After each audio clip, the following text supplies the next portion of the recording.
Bonjour à tous et bienvenue sur Crypto Signal. Aujourd'hui rien de spécial, on va faire la routine habituelle qu'on fait sur BTC à peu près tous les jours, donc pas de sujet. Allez, intro.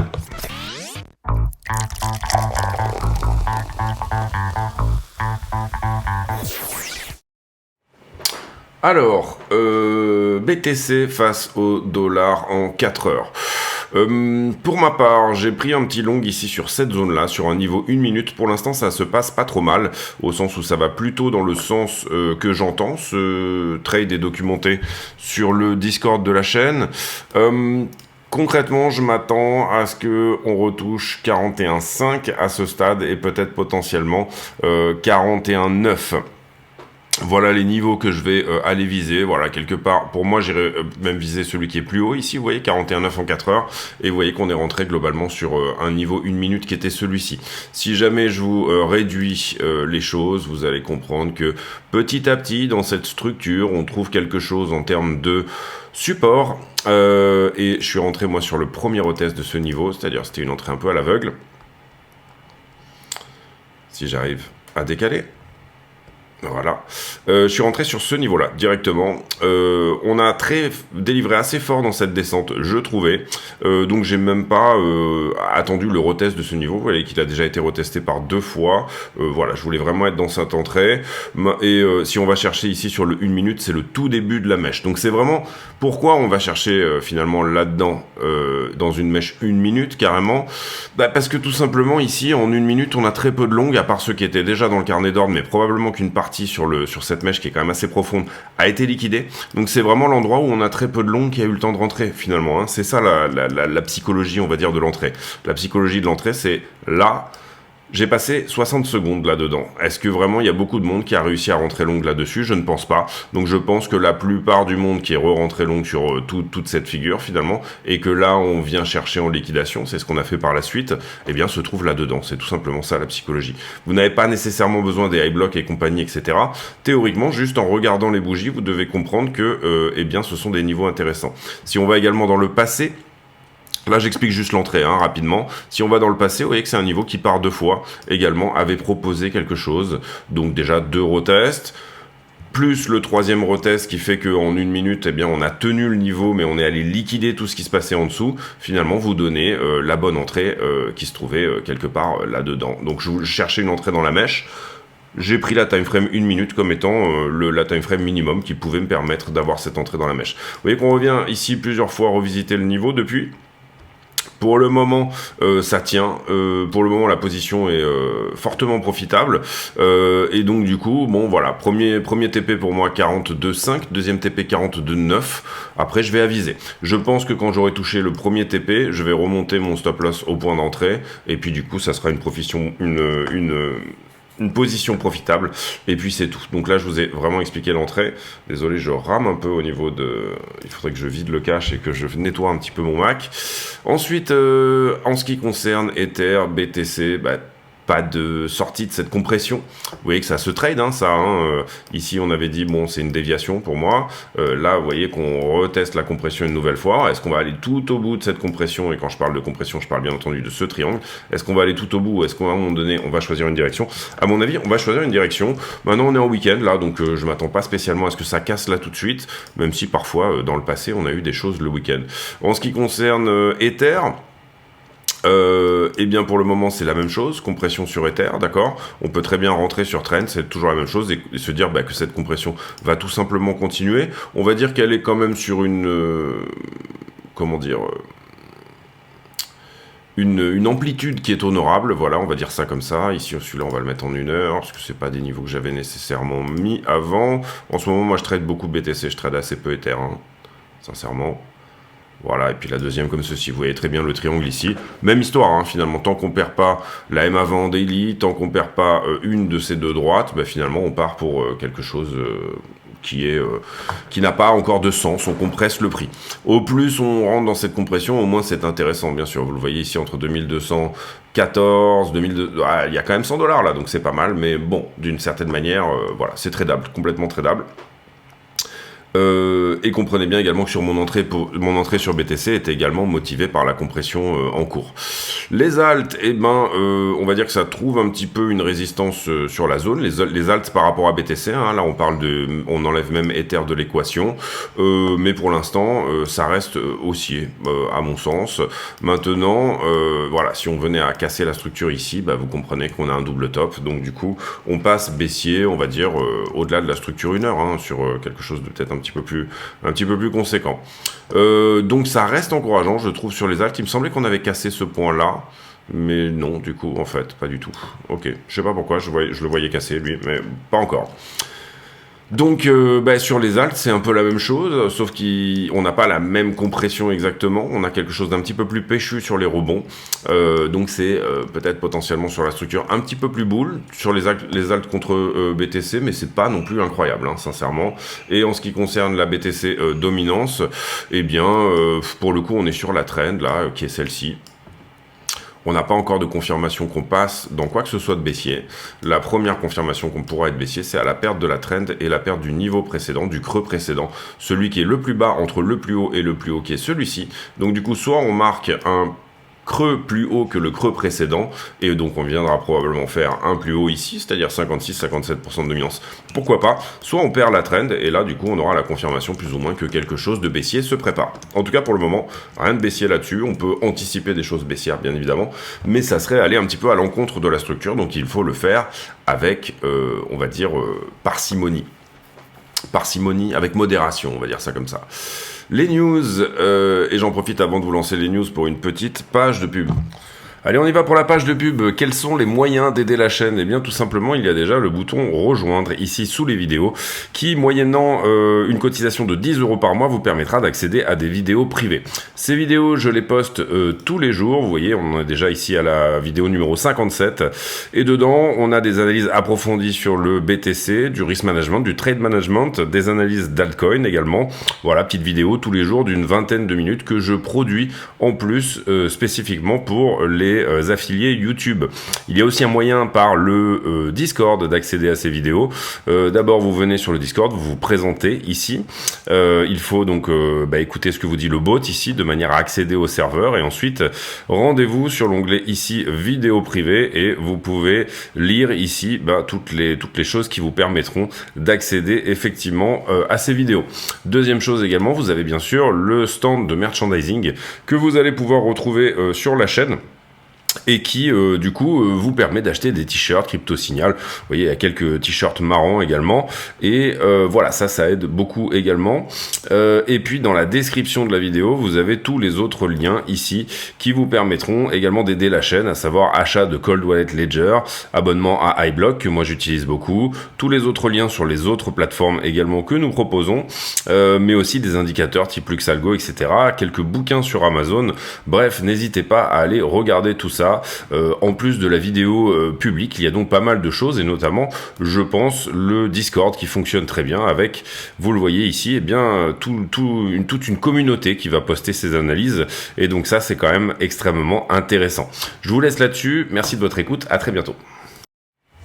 Et j'en profite pour vous dire que tous les bénéfices de la chaîne sont reversés à Mécénat Chirurgie Cardiaque. Donc n'hésitez pas, allez acheter des t-shirts, affiliez-vous, toutes ces choses-là. Ce sont des choses qui, tout simplement, non seulement ne vont pas venir m'aider moi, mais vont venir aider des enfants dans le besoin. Les news. Alors les news, on a effectivement Gary Gensler qui a remis Brian Armstrong, donc de Coinbase, à sa place. Brian Armstrong avait écrit une lettre ouverte finalement à Gary Gensler en lui demandant plus de régulation sur les cryptos, enfin plus de clarification sur la régulation des cryptos, et là en l'occurrence Gensler a dit c'est ce qu'on est en train de faire, voilà, maintenant tu te tais, tu restes gentil, coucouche panier, et il lui a dit écoute, voilà, pour moi tout dépend de la SEC, absolument tout est on va dire securities, donc on va dire valeur mobilière. Et tant que la clarification n'est pas faite, aucune crypto ne répond réellement au test de Howey, donc le test de décentralisation, enfin c'est pas vraiment décentralisation, mais c'est non-intéressement, enfin, est-ce qu'il y a un réel travail des investisseurs par rapport finalement à leur investissement, hein, c'est un peu ça la différence finalement entre valeur mobilière, enfin entre commodity et security. Donc voilà, Gensler dit, pour moi, toute la crypto dépend de la SEC tout simplement. À partir du moment où, pour le moment, on va dire, le juge n'a pas fait la part des choses par rapport à ça, eh bien, on continuera à fonctionner comme on fonctionne maintenant. Un fractal, en tout cas un potentiel fractal, on va dire ça comme ça, qui nous est posté par je sais plus qui, voilà, qui nous montre éventuellement cette idée d'aller retester 31-32. Personnellement, vous comprenez que moi, c'est un petit peu ce que je trouve que ça serait extrêmement sain de le faire, en tout cas, voilà. Et vous voyez ici, on avait eu un petit peu cette montée larvée, même chose. On avait poussé, on avait fait un espèce de Bart Simpson ici en haut, et derrière, on a fait un bisou en descente. Donc là, on pourrait imaginer une longue descente. Maintenant, avec le momentum de la news ETF, peut-être que c'est pas ce qui va se passer. En tout cas, il est possible qu'on commence à distribuer aujourd'hui sur la news ETF. Vous comprenez que c'était moi mon idée principale, hein, déjà. C'est-à-dire que le début de la distribution aurait lieu bien avant la news en soi. Donc admettons que la news elle sorte par ici, la news ETF, j'entends dans le fractal, hein, donc ici, autour des 36 000 $, on aurait probablement un gros push sur la news ETF pour sortir une partie des shorts, mais derrière ça continuerait pour finalement revenir tester tout simplement le creux qui a créé ce mouvement, et peut-être même couvrir l'imbalance. Donc là on irait peut-être jusqu'à 30 000. C'est un scénario que je défends déjà depuis un petit moment. Là je trouvais ce fractal intéressant en tout cas à poster. C'est pas du tout une certitude que ça va se passer comme ça, mais en tout cas c'est quelque chose sur lequel on garde un œil bien évidemment. BlackRock qui a rencontré encore la SEC hier. Et concrètement, moi j'ai reposté ça surtout pour savoir où on était. Vous le voyez ici, on a une conversion, ici un changement de stratégie sur HDEX. Vous voyez également qu'ils ont presque tous leur ticker, à part effectivement Franklin, Pando et Global X qui n'ont pas encore le ticker qu'ils auront sur la cotation au Nasdaq. Donc ça c'est intéressant aussi. Hier, un gros arrêt sur Arbitrum pendant un peu plus d'une heure. Donc j'ai pas trop regardé si le prix en avait pâti. Et bien évidemment, le YouTube de la chaîne sur lequel vous pouvez vous abonner, Crypto Signal FR. Derrière, on n'a pas grand chose sur le Wall Street Journal. Bon, de toute façon, c'est le week-end, donc on va pas s'attendre ici à des choses incroyables. Arthur Hayes, donc qui était l'ancien PDG de BitMEX, qui vous souhaite un joyeux Noël et qui prédit un Bitcoin à $1 million. Alors sur le dernier cycle, je sais plus, il était à 500 000 ou 800 000. Bon, on s'est arrêté à 60. Voilà, faut bien mettre les choses ici encore une fois Enfin, voilà, c'est des gens qui sont des permaboule et c'est normal. Je pense également que pour faire comme on fait, subir plusieurs bear markets, etc., il faut quand même quelque part croire dans l'asset. Hein. Ne me voyez pas comme un perma-bear. Moi, je vois une correction là actuellement peut-être se mettre en place, mais c'est pas pour ça que je ne crois pas dans la tech, on va dire au final. Ici, on va passer là-dessus sur Polygon Labs. Là, on en a déjà parlé, hein, la SEC qui remet un peu Coinbase à sa place. La Banque centrale du Kazakhstan qui visiblement a lancé un pilote de monnaie numérique de banque centrale, si je comprends bien, Digital Tenge. Je ne sais pas ce que c'est que le Tenge. Je vais mettre en pause, je vais lire ça et je vais vous dire. Oui, donc le Tenge étant la monnaie en fait du Kazakhstan. Donc oui, monnaie numérique de banque centrale potentielle pour le Kazakhstan. Pas mal de mineurs au Kazakhstan, hein, et pas mal de gaz également à torcher, pas mal de pétrole. Voilà, des choses extrêmement intéressantes pour le minage. Le gouvernement russe, ça j'avais lu ça aussi, qui regarde finalement le minage crypto comme quelque chose qu'on pourrait estimer un petit peu comme de l'exportation de pétrole. Donc ils vont probablement s'y intéresser d'autant plus. Pareil, beaucoup d'énergie en Russie, beaucoup de skills en termes de technologie, hein, également, malgré ce qu'on peut en dire, les Russes sont assez forts pour ça. Et puis bien sûr tout ce qui était, je me rappelle à une époque, si vous vouliez vraiment hacker ou ce genre de choses, il fallait aller sur moi je suis pas du tout un hacker ou quoi que ce soit, mais il fallait aller à l'époque sur des forums russes, et les Russes ont toujours été très bons là-dedans. Comprenez bien également que en Russie, vous n'avez pas besoin de prendre Netflix. C'est pour ça que Netflix marche pas du tout en Russie. Tout simplement parce que les gens se partagent les films directement sur le V-Contact, c'est-à-dire c'est le Facebook russe un petit peu. Et donc vous avez accès à absolument tout Hollywood gratuitement. Et c'est pour ça également, je pense que, comment dire, la Russie a toujours été un petit peu à la pointe, on va dire, de tout ce qui est hacking, etc. Et ces choses-là, c'est qu'à un moment donné, ils avaient tout simplement pas l'argent, mais ils avaient ce besoin de se divertir de manière digitale, et que donc du coup, là-bas, c'est légion, comme nous à l'époque, on avait, je sais plus, Imul ou les BitTorrent et compagnie.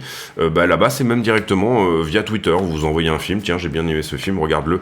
Donc c'est bien évidemment du vol de la propriété digitale, mais on va dire que en Russie, c'est quelque chose qui est tout à fait admis et tout à fait. Et ça tient aussi de l'époque soviétique. Excusez-moi, je fais un aparté, mais ça tient aussi de l'époque soviétique où on se passait des cassettes, on n'avait pas vraiment le droit d'écouter des trucs américains ou occidentaux, et donc du coup, on s'était copie sur copie sur copie sur copie, et ils ont vraiment gardé depuis les années 90, tout simplement également, puis avant les années 80, ils ont gardé finalement cette culture, on va dire, du gratuit. Donc ils ont une très très bonne culture pour certains musicales et cinématographiques, vraiment. Et en même temps, c'est pas quelque chose qui pèse, on va dire, dans leur budget depuis la nuit des temps. On va dire Wall Street qui revoit un petit peu ses prévisions pour 2024 après ce rallye qui a été fueled, qui a été donc sur narration de la Fed qui pose. Ici, pas mal apparemment de licenciements chez Citigroup. Vous voyez qu'en termes de news, on n'a pas grand-chose, hein, sincèrement aujourd'hui.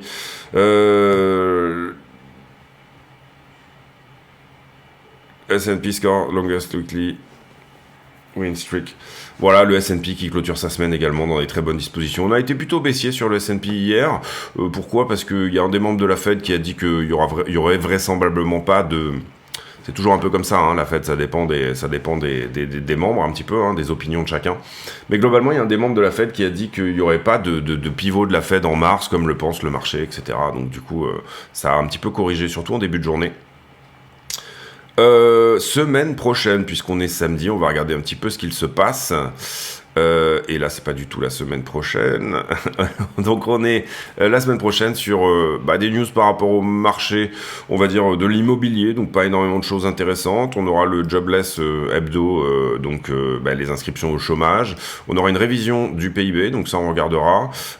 Et puis, on aura le PCI qui sortira vendredi 22. Le PCI, ça va être l'outil que regarde le plus la Fed en termes d'inflation, tout simplement. Donc, c'est quand même quelque chose qu'il faudra suivre. Ensuite, les liquidations, et j'en profite une nouvelle fois pour vous dire de mettre un like sur la vidéo. Regardez la vidéo et l'aimez, hein, surtout, si vous l'aimez pas, ne mettez pas de like, mais regardez la vidéo, absorbez le contenu, on va dire, que je produis tous les jours sans mettre un like. C'est quelque chose de pas très sympa, ça vous prend 2 secondes de le faire, donc du coup, voilà, prenez le temps, mettez un petit like, ça fait toujours plaisir, ça fait grossir la chaîne, et ça, c'est plutôt une bonne chose. Derrière, on a liquidé 151 millions de dollars hier. À peu près 51 millions, donc juste un tiers, hein, donc on a beaucoup plus liquidé sur les alts que sur Bitcoin et Ethereum hier. Normalement, on est à peu près à la moitié en permanence. Carnet d'ordre qui se charge depuis il y a 2 jours, qui se charge dans la zone des 41 à 39. Donc il va falloir du momentum pour passer au travers de ça. Est-ce que ces gens-là vont peut-être aussi pousser le prix vers le bas pour que leurs odds soient fill? C'est quelque chose qu'on va voir. En tout cas, il y a un joli mur d'achat petit à petit qui est en train de se créer dans cette zone-là. Donc il va falloir du momentum si on veut passer au travers. Ça c'est le spot, hein, c'est les ordres à l'achat du spot, ok. Derrière les leviers, ce qu'on peut voir, c'est qu'effectivement on s'est écarté d'une certaine manière du point de deleveraging habituel qui est la barre rouge, qui est celle-ci. On a bien deleveragé ici. Ici, on a à la fois du short qui prend profit, puisque les gens qui ont shorté probablement même sur cette zone-là, on le voit, coupent leur position, moins d'open interest en circulation.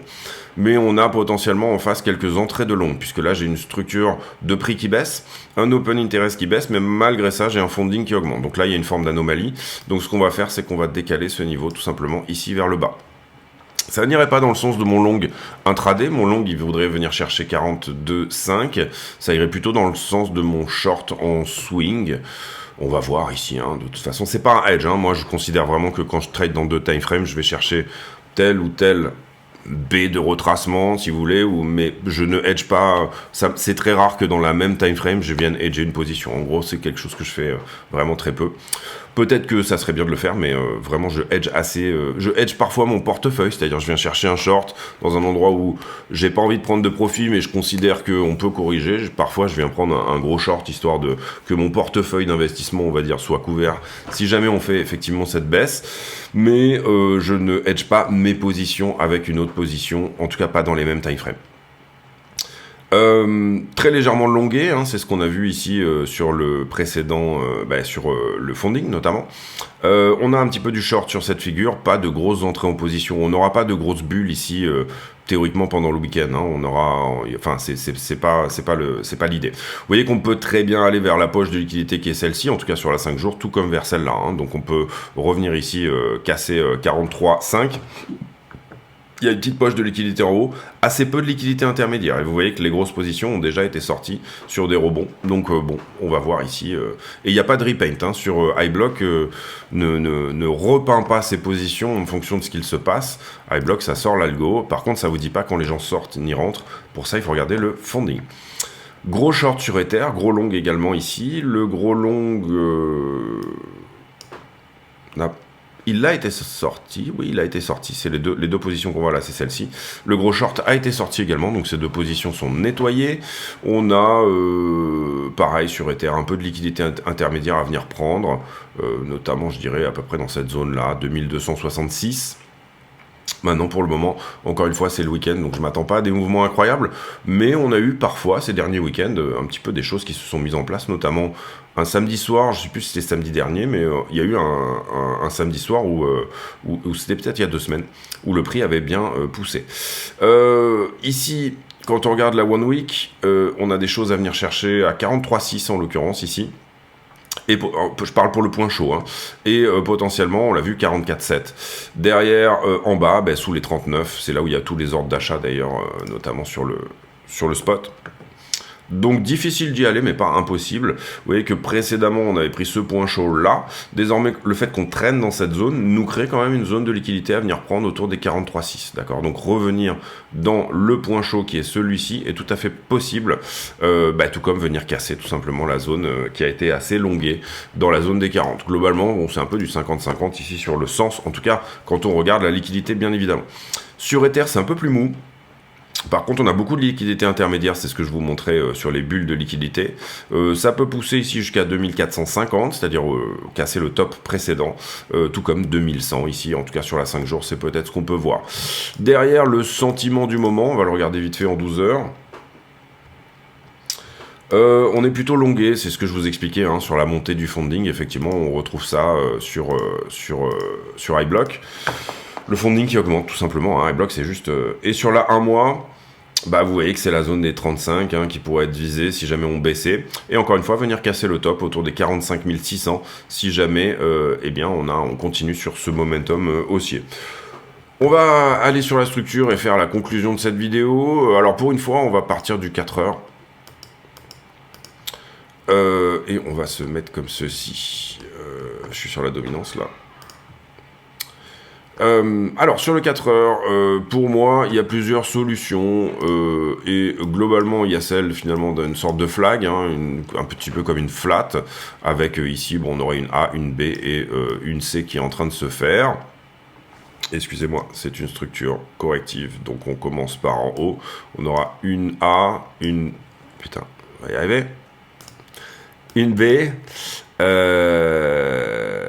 une C, on est remonté là, voilà, la C revient ici, et là peut-être qu'on la perd, ou alors on est dans quelque chose de plus important, c'est-à-dire qu'on revient rechercher de la liquidité en haut, et on voit que la liquidité va peut-être même plutôt dans ce sens, et puis derrière, on la perd, ou on regagne le top, hein, c'est pas la question ici, mais voilà, à court terme, en tout cas pour moi, j'irai ici pour...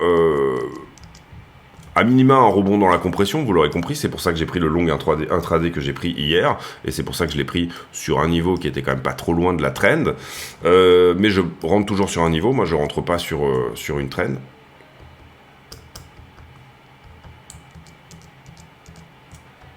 Il faut vraiment que je fasse un petit peu du ménage sur cet ordinateur. Ou que j'en change, mais c'est quand même triste de devoir changer un ordinateur. Il a même pas 3 ans cet ordinateur. Il tourne sur 3 écrans, d'accord, je lui mets un peu la race, mais voilà. Donc du coup, voilà. Si jamais on prévoit un petit peu cette idée d'un bear flag, hein, finalement, donc avec, comme je vous l'ai dit, une A, une B, une C, ou l'inverse, hein, c'est-à-dire que ça aurait aussi bien pu se placer comme ça que comme je vous l'ai montré, c'est-à-dire B et C très rapide comme on a vu là. J'irai moins dans ce sens-là, là c'est plus propre pour moi. Donc on a dit ça, et ben du coup la target c'est de faire un 1 pour 1, c'est-à-dire on reproduit à peu près ce qui s'est passé dans cette descente, bah, tout simplement en haut du flag, d'accord. Là en l'occurrence ça nous donnerait quoi, 3900. Moi je vois bien un peu plus bas, j'ai mon prochain TP sur le short qui se trouve à 38,5, donc pour le coup on partirait plutôt sur une extension, c'est-à-dire une zigzag qui descend un peu plus que le 1 pour 1, mais vous pouvez tout à fait targeter 39 et le 1 pour 1 si jamais vous êtes dans cette idée d'une correction plus importante. Tout à fait possible également qu'on tienne cette trend. Cette trend est plus vieille que celle-ci. Celle-ci c'est une 4 heures, celle-là c'est une weekly, d'accord. Là ici la trend qu'on a pris, elle part des 26 000, elle touche les 37 000 et elle vient désormais tenir le prix à ce stade. Maintenant, moi, on va dire, vous voyez là le 1 pour 1, excusez-moi, je continue, irait à peu près à 39, et si on fait 1.618, 36,6, après ça serait un peu violent de faire du 200% sur une zigzag, mais pourquoi pas. Donc, si on perd la weekly, donc je vous l'ai expliqué, qui part des 26, qui touche les 37 et qui désormais nous tient, hein, en fait le prix se pose la question. Est-ce que j'enclenche une grosse structure de retracement, et en ce moment c'est vraiment assez flagrant qui veut tenir cette trend, hein. Enfin je veux dire, ici j'invente rien, je veux dire, ça reste de l'analyse technique, hein, mais on voit quand même ici qu'il aimerait bien tenir le momentum actuel, et on voit très bien que c'est ce qu'il est en train de se faire. Le prix se pose la question, est-ce que je continue? Globalement, est-ce que je pousse sur un plus haut? Ce qui est tout à fait probable, hein, ça va dans le sens de la structure, et c'est tout à fait probable. Ou alors, est-ce que je perds cette trend? Et si je perds cette trend, je le perdrai pas forcément sur la 4 heures qui est celle-ci, puisque pour moi, sincèrement, une weekly est beaucoup plus puissante qu'une 4 heures, mais je peux, on va dire, le perdre de plusieurs manières. Alors je vous ai montré le fractal tout à l'heure où finalement on ne reprenait pas le top, celui que je vous ai montré sur Twitter. Donc là c'était on ne vient pas faire un plus haut. Ça serait plutôt bear pour une continuation un peu en biseau, hein, comme on avait vu ici. C'est-à-dire qu'on tienne cette 4 heures quelque part et que derrière on fasse un biseau de descente, encore une fois, jusqu'au 30-31 000, c'est pas même pas la question ici à ce stade. Donc soit on est là-dedans, ce qui invoque de perdre la une semaine, la violette qui est ici, soit on n'est pas du tout là-dedans, et à ce moment-là, on revient tout simplement casser le top. Je pense qu'une confirmation quand même assez forte pourrait se faire là-dessus. Si on casse ça, on recrée ce W là, on va dire que la structure intermédiaire, celle-ci, repasse haussière, donc s'il y a un niveau à défendre pour les bears, il est là. C'est-à-dire les vendeurs, même si on casse la 4 heures là, c'est pas tellement un problème, c'est plus le niveau vraiment qu'on va regarder, et s'il y a quelque chose, un dump supplémentaire qui doit se faire, il est à peu près là, donc au 43,4. Sinon, pour moi, on casse le top. Voilà, pour moi, c'est le signal ici que la structure se retourne, tout simplement. On repasse dans quelque chose de haussier, là-dedans. Et à l'inverse, si jamais ici, on casse la trend et qu'on vient, d'autant plus si on venait casser ce niveau 5 heures, et bien à ce moment-là, on continue sur tout simplement quelque chose de baissier. C'est pas très compliqué, on réinvente pas la roue ici, mais en tout cas, sur les signaux, vous voyez que c'est plutôt propre. Donc, on dégage de la 4 heures, on va sur la 1 heure.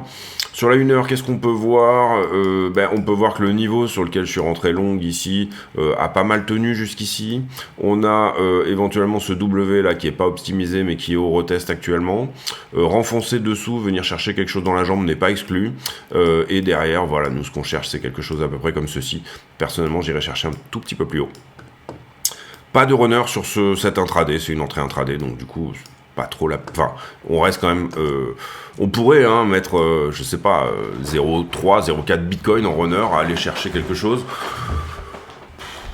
Voilà, si c'est juste pour afficher au cas où ça se retourne des jolis chiffres, des jolis PNL sur Twitter, ça m'intéresse pas forcément. Moi ici, je vous montre comment je trade. J'ai pas vocation à vous montrer des pourcentages de malades ou quoi que ce soit. Personnellement, j'ai plutôt tendance, moi, quand je pense que quelque chose va s'arrêter, à tout simplement couper ma position.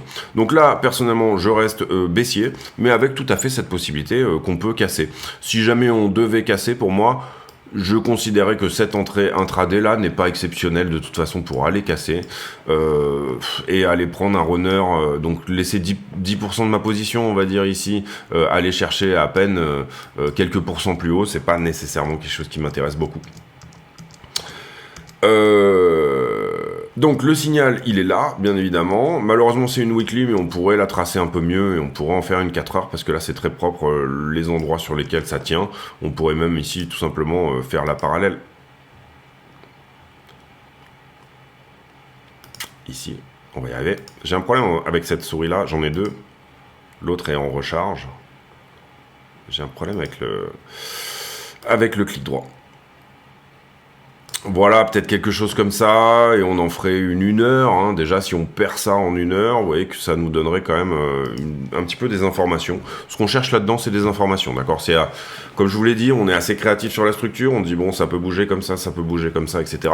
Quelle est l'information la plus early qui puisse me permettre de dire que c'est le cas ou que c'est pas le cas ?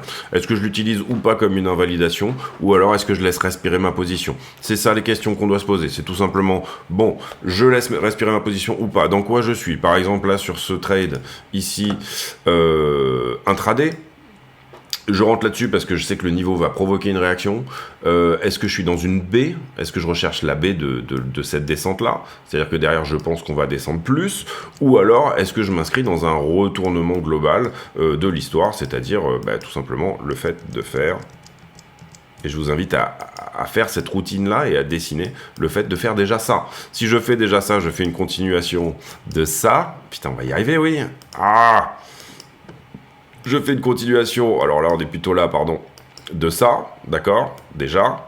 Donc, ça sous-entend que, peut-être potentiellement, je viens continuer, on va pas descendre ici, mais ça, en haussier, ok ? Donc... à partir du moment où j'ai ma toute première confirmation, là je peux décider qu'elle est là par exemple, que mon invalidation elle est là, qu'on repasse haussier, ok ? Si derrière je me fais SL, on va dire, imaginons que je rentre un short ici, par exemple, et que je mette mon SL vraiment sur le point qui est là. Bitcoin est très fort, et ça je vous le dis par expérience, il est très fort pour juste venir prendre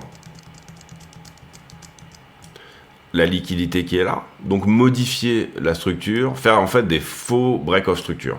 Et derrière, par contre, faire une petite mèche qui vient sortir les liquidités qui étaient là. Donc ici, on passe au-dessus de la structure, comme ceci.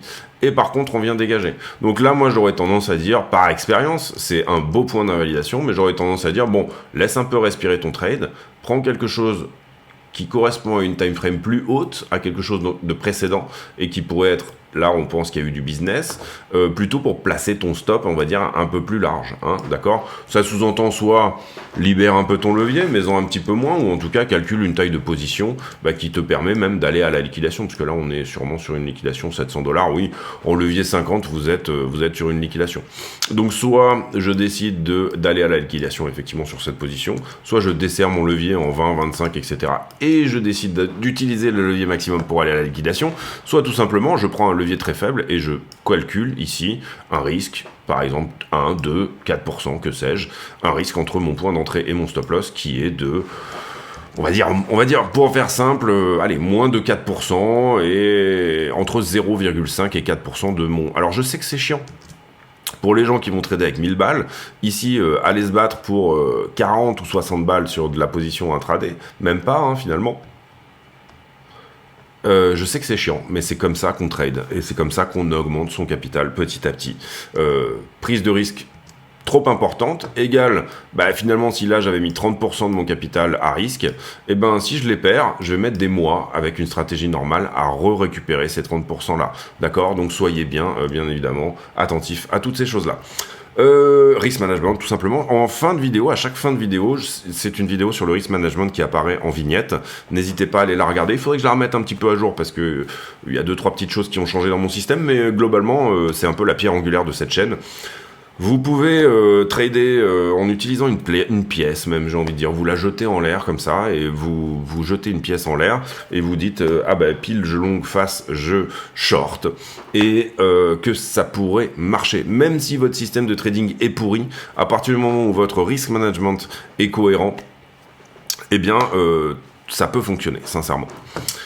Derrière, on descend encore dans les time frames. On est toujours dans la conclusion de cette vidéo qui dure une plombe depuis maintenant, vous me connaissez. Hein. Alors derrière, qu'est-ce qu'on peut voir là-dedans? Bon, déjà cette compression pour moi elle est très importante et ça c'est logique. Sur la structure un peu plus petite, j'identifierais pas ça comme une vraie structure de retournement, on va dire que c'est un peu mou, hein. Vous voyez ici, bon hier quand j'ai rentré le long, je trouvais ça un petit peu mollasson, derrière c'est revenu visiter, vous le voyez, le point d'entrée ici, derrière ça se reprend un petit peu, voilà, c'est un peu mou sur cette réaction-là, je trouve, en tout cas, sur là-dedans, hein, finalement. Pour le moment, on est en week-end, je m'attendrai plutôt à ce qu'on pète le bas, donc à perdre ma position. J'aimerais bien qu'on vienne taper mon TP à 42,5 juste avant, mais en tout cas ici pour moi ma manière de gérer mon trade en fonction de ce que j'ai vu précédemment, ça serait tout simplement de, quand j'ai pris mon TP à 42,5, bah déjà mettre mon stop loss au point d'entrée et être sûr de verrouiller une position profitable. Aller chercher 42,9 me semble puisque là ce que je venais chercher moi c'était quelque chose un petit peu dans ces mèches, voilà, quelque chose de cohérent par rapport à la structure précédente, etc., etc. Il est possible qu'on vienne chercher ça, hein, pour le coup, c'est ce que je vous ai parlé tout à l'heure, c'est-à-dire ça peut se faire sur ce mouvement-là, mais là ça m'a l'air un petit peu mou pour y aller. J'ai l'impression que ce qui est plus impulsif, c'est ce qui se passe vers le bas.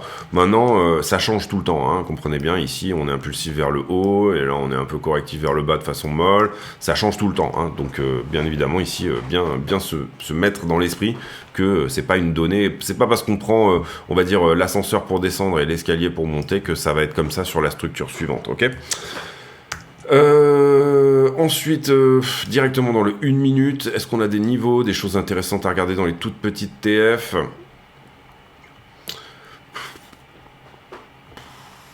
Là, on avait un niveau un peu, on a quelque chose un petit peu, bon alors là il a cassé dans les time frames plus grosses, donc ce serait pas quelque chose en 5 minutes. Globalement, on le voit assez bien, hein, il prend sa source à peu près par là, on va dire. Et en ce moment, c'est lui qu'on galère un petit peu à prendre. Est-ce qu'on peut le regarder en 1 heure pour voir? Non, on est même au-dessus du 1 heure, ça serait un niveau 4 heures, je pense. Ouais, c'est ça, c'est un 4 heures.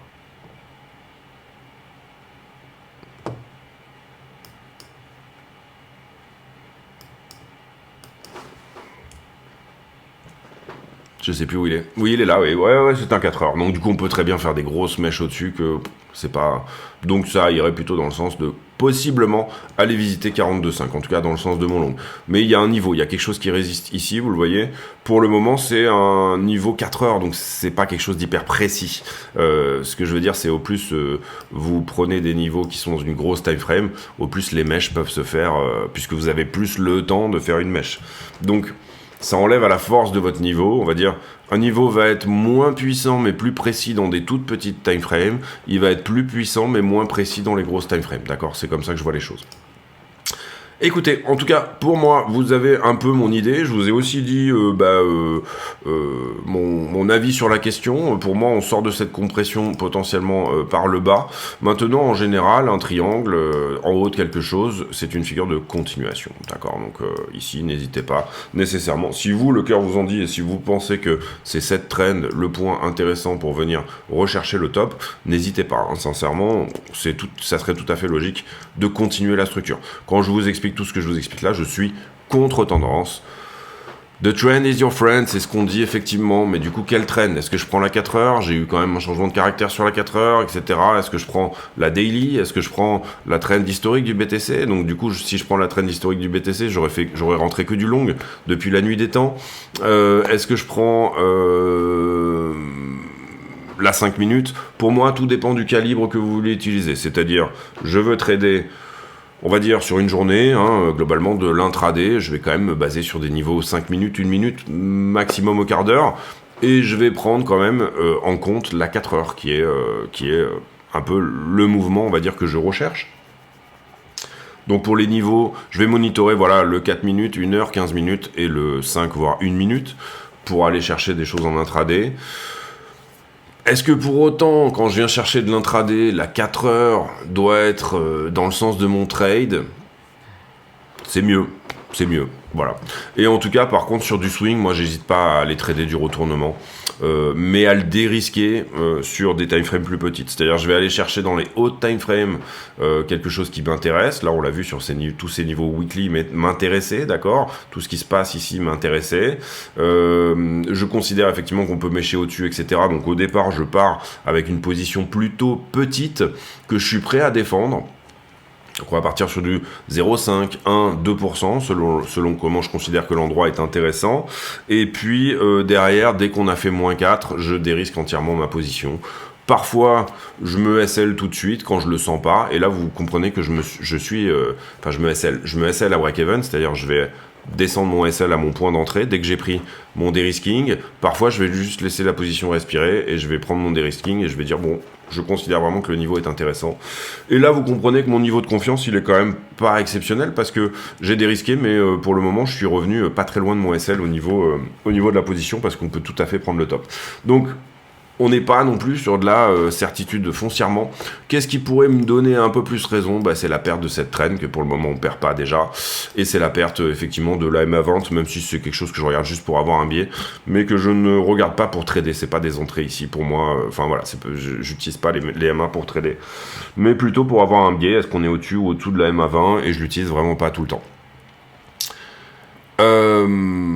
Pour terminer sur des plus hauts time frames également, etc., vous vous rappelez qu'on avait une analyse également en forme d'arc de cercle, et pour moi c'est pour ça que cette trend est super importante. C'est-à-dire si vraiment on la perd, je considère qu'on peut revisiter 32, avoir une vraie correction beaucoup plus importante. Si on ne perd pas cette trend, on peut monter sans trop de problème à 48, et potentiellement encore une fois 52, mais là je me répète, c'est quelque chose que j'ai déjà expliqué dans d'autres vidéos. Voilà, écoutez, je vous laisse là-dessus. Désolé, conclusion assez longue, mais bon voilà, on a parlé de trading, on a parlé du champ des possibles, on a parlé de la manière de gérer des trades, on a parlé de pas mal de choses. C'est quelque chose que je vais peut-être plutôt d'habitude faire avec les affiliés, ou en tout cas je vais faire une vidéo vraiment dédiée là-dessus, et de temps en temps j'aime bien m'étaler sur tout simplement les vidéos et daily aussi, dans l'esprit tout simplement parce que je pense que mon auditoire est vraiment intelligent, en tout cas ceux qui s'accrochent, etc. J'estime, je le vois même dans les commentaires, je le vois sur le Discord, etc. J'ai un auditoire vraiment de super qualité, quoi. Et donc du coup, je considère que je peux aborder tous ces sujets-là. Je suis pas obligé de faire une vidéo daily qui vulgarise trop. Ça en deviendrait insultant et chiant pour les gens qui font partie de l'auditoire. Donc si vous comprenez rien, accrochez-vous ou décrochez, voilà, c'est pas grave. Et puis dites-moi en commentaire. Tiens, d'ailleurs, ça sera la question à la con du jour. Est-ce que vous préféreriez que je vulgarise plus mon contenu, ou alors qu'on le muscle un peu plus, c'est-à-dire qu'on soit de plus en plus costaud sur tout ce qui est trade management, etc. Pour le moment, c'est plus quelque chose que je fais avec les affiliés, tout ce qui est trade management, risk management, système de trading, toutes ces choses-là, vraiment, je l'aborde plutôt dans les vidéos affiliées. Vous avez d'ailleurs sous la vidéo le bouton rejoindre si ça vous intéresse, ou venez vous renseigner sur le Discord pour rentrer sous d'autres conditions. Maintenant, voilà, peut-être que ça voudrait que je vulgarise plus, c'est possible aussi. Maintenant, moi, ça m'intéresse pas beaucoup. Voilà, c'est-à-dire que je laisse ça à d'autres qui le font vraiment très bien d'ailleurs en plus. Mais ce qui m'intéresse, c'est de faire la chaîne que j'aurais aimé entendre au moment où tout simplement j'ai eu besoin, et au moment où j'ai lancé ma chaîne aussi. Je pense pas qu'il y ait beaucoup de chaînes qui soient dans cet esprit-là. Même chez les ricains, on en a chez les ricains quand même, il y en a chez les ricains, et chez les Français, il y en a quelques-unes aussi, si quand même, je suis médisant là, il y en a quand même quelques-unes chez les Français, et quelques-unes chez les ricains également. Bref, je vous laisse là-dessus, on se retrouve demain pour une nouvelle vidéo, désolé, on a encore fait 43 minutes, je voulais vraiment taper un 22-24, et à chaque fois, en fait, quand j'ai pas fait mais plus de 30 minutes, je me retrouve à faire une conclusion super longue sur le champ des possibles, comment on trade ça, etc., ceci, cela. Bref, je vous laisse là-dessus, on se retrouve demain pour une nouvelle vidéo. D'ici là, portez-vous bien, à très bientôt, ciao ciao.